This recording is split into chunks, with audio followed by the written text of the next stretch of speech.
मेरा नाम है संजय सिंह तोमर और आप लोगों का तहे दिल से स्वागत कर रहा हूं आपके अपने YouTube चैनल। अभी तक हमने उत्तराखंड के चारों धामों की यात्राओं में से यमुनोत्री को पूर्ण किया है।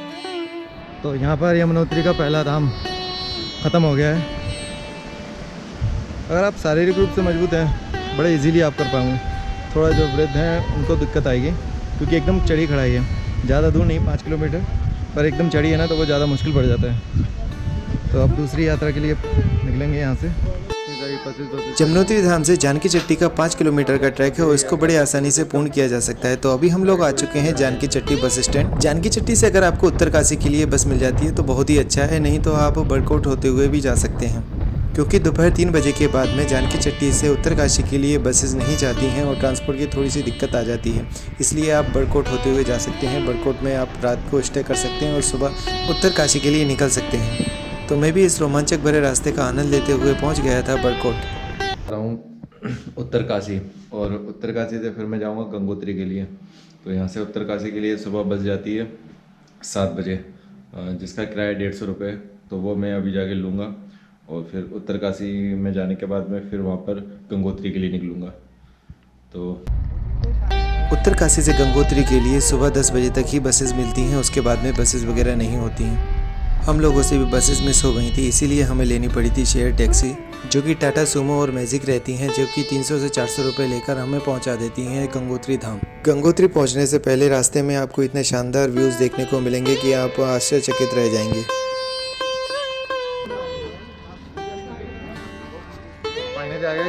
गंगोत्री धाम आपसे नहीं लिया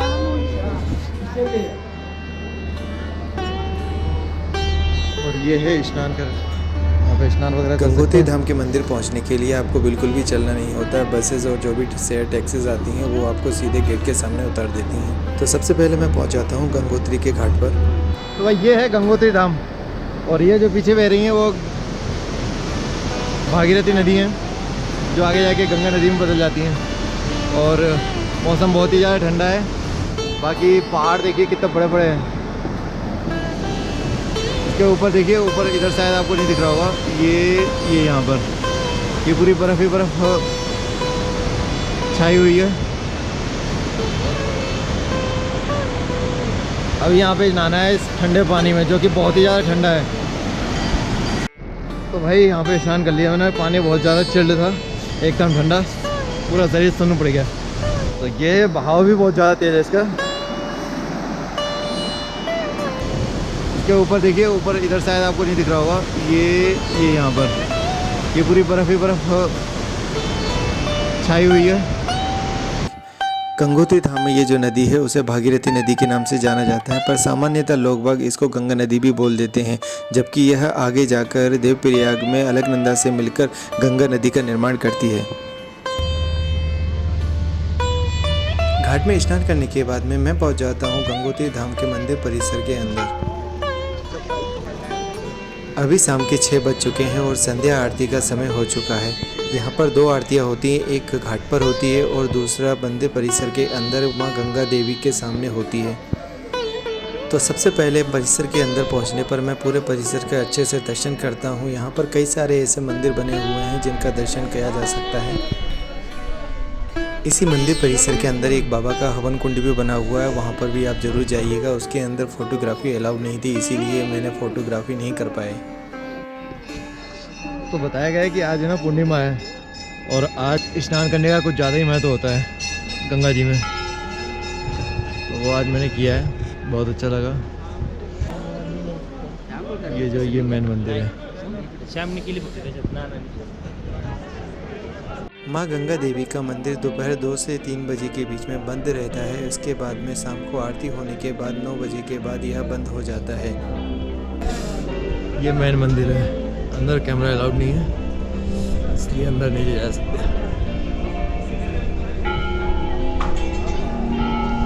ये पूरा परिसर है। उत्तराखंड के चारों धामों में से गंगोत्री और यमुनोत्री धाम के लिए कम ही श्रद्धालु लोग जाते हैं, इसीलिए आप देख रहे होंगे कि परिसर में काफ़ी ज़्यादा कम भीड़ है।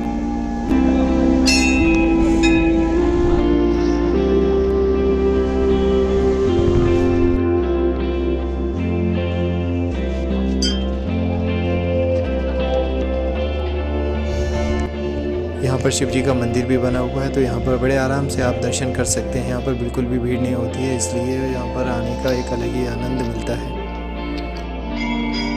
अब संध्या का समय हो चुका था और गंगोत्री घाट से मुझे आवाज़ सुनाई देने लगी थी आरती की, तो मैं झट से वहाँ पर पहुँच जाता हूँ आरती में शामिल होने के लिए।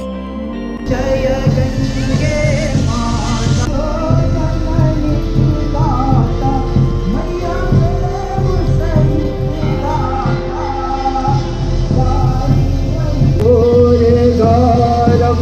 करुणा कालो भाषा पुष्पांजलि नागत्वं गां परमेश्वरी ओम जय देवधारी प्रचरन्ति सुकाधी रष्टि सुखदायिनी माता जगमयि जाने तव महिमानं पाहि कृपाता केतं गातु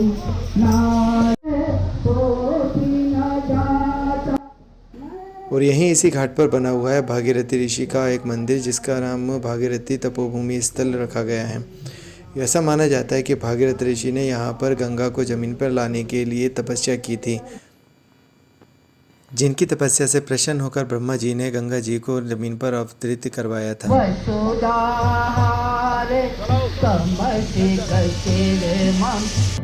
आज पूर्णिमा का दिन है, इसी वजह से आसपास के गांवों से मां गंगा जी की डोली निकाली जाती है और मंदिर में लाई जाती है। माता जी की डोली निकाली है।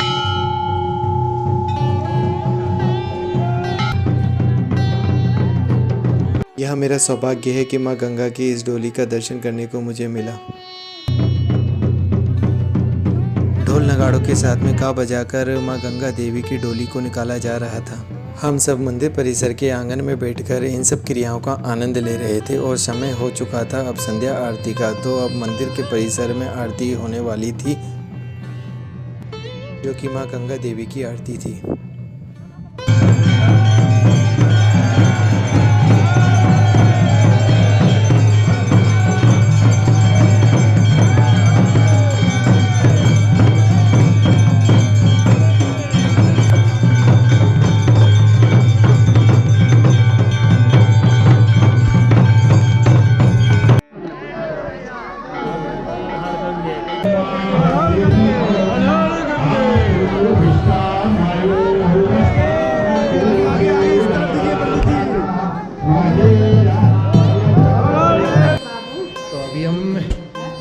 गंगोत्री में है और मेरे साथ में ये दो आंटी हैं जो एकदम फैमिली मेंबर बन चुकी है मेरी। यमुनोत्री से मेरे साथ में है। गंगोत्री धाम में भी 100 से 150 रुपये में बगैर लहसुन प्याज का भरपेट भोजन मिल जाता है।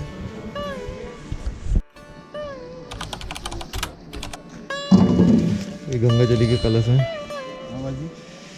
इनको भरकर कितने का रहता है ये 300 रुपये का। ये वाला ये 150 रुपये अंदर बासा। अच्छा सर, सील भी करवा सकते हैं ना? पानी भरवा के। नहीं, कोई तो 20-20 साल तक लगे रखे रहता है मंदिर में ऐसा करके। रखे रखो तो कहीं चढ़ाना हो तो सील निकालते हैं। ये बोलो सही है, सही है। ये बड़ा कलश भी है, बाकी ये बोतल भी है। अगर जैसे भगवान वगैरह पे चढ़ाना होता है तो इसमें भर के ले जाते हैं, क्योंकि ये जो है ना मेटल का होता है। और बाकी जो प्लास्टिक की वगैरह हम भरने के लिए ले जाते हैं वो सिर्फ अब घर के यूज़ के लिए वो कर सकते हैं। बाकी भगवान पे चढ़ाने के लिए कोई मेटल का ही हो तो ज़्यादा सही होता है। गौमुख जाने के लिए ये जो वन विभाग का ऑफिस है, यहाँ से परमिशन लेनी पड़ती है, जिसका टाइमिंग होता है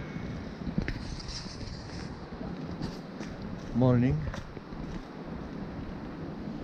8 AM से 10 AM तक और शाम को 5 PM से 7 PM तक। तो ये टाइमिंग होता है जहाँ से आप परमिशन ले सकते हैं गौमुख जाने के लिए। तो ये जो सामने ये मंदिर का रास्ता है और ये वन विभाग के ऑफिस का रास्ता है।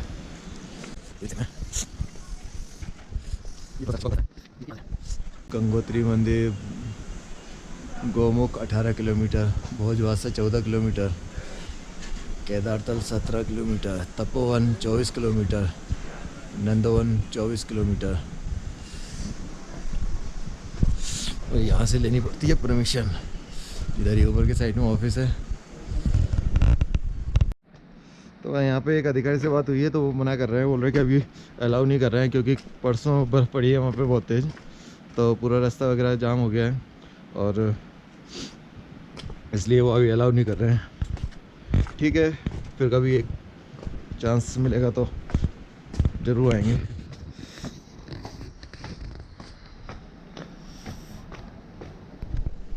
ये है पीछे वन विभाग का ऑफिस, और बता रहे थे कि नीचे से ही परमिशन लेनी पड़ती है, वो यहाँ पे परमिशन नहीं मिलती। गोमुख वह स्थल है जहाँ के ग्लेशियर से माँ गंगा का उद्गम होता है।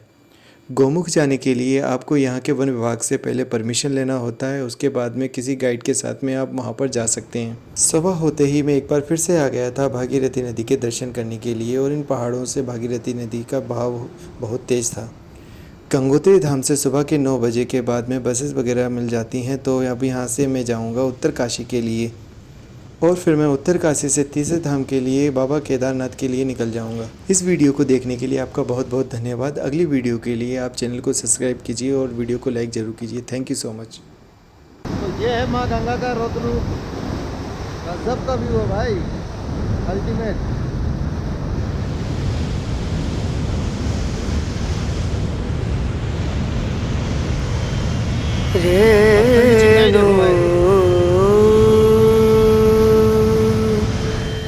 रे